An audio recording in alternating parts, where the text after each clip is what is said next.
Please excuse my violent shirt here, my violent colors. Anyway, okay, I have decided not to worry too much about putting more light here. I've just taken a combination of burnt sienna, yellow ochre, ultramarine blue, and a bit of white, and this isn't washed in. I've used no paint thinner. I've painted in the hillside behind these trees.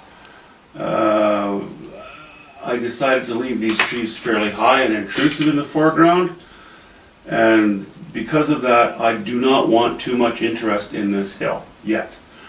Now, as you can see, I've left some indications of possible future design, how that's going to go, but mostly what I wanted to do was carve in around the branches that I've outlined on these foreground trees.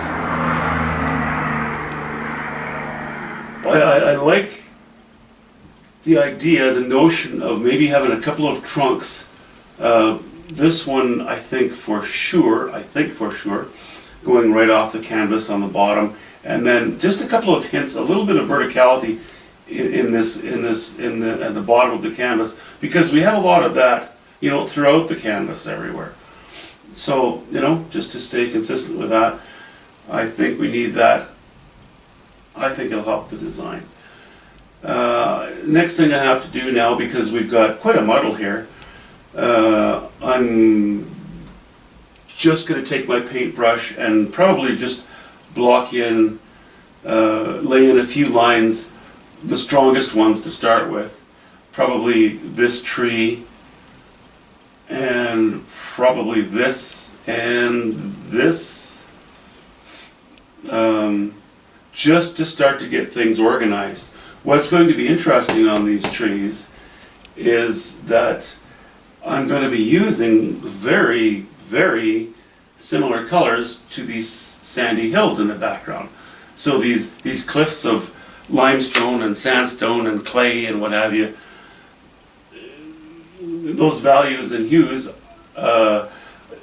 I have to, okay, so those are the cliffs. These are trees now suddenly. So, how do I justify that? How do I mitigate the problem? Well, it's only going to take slight chroma changes and value changes, and obviously the shapes are different. Anyway, it's kind of interesting. We'll see how it goes. As you can see, I've decided this whole hillside is going to be in the shade. It's not as, this is covered with some grass, or fine grass or something. So we lean towards the greens on that one. Anyway, it's going to be fun. We'll see. Yeah, I'm not going to bother you with that tonight. Next time I get a hold of you, this stuff will be a little more organized. Have a good Saturday evening. I guess for many of you it's beyond that. Talk to you later, guys. See ya.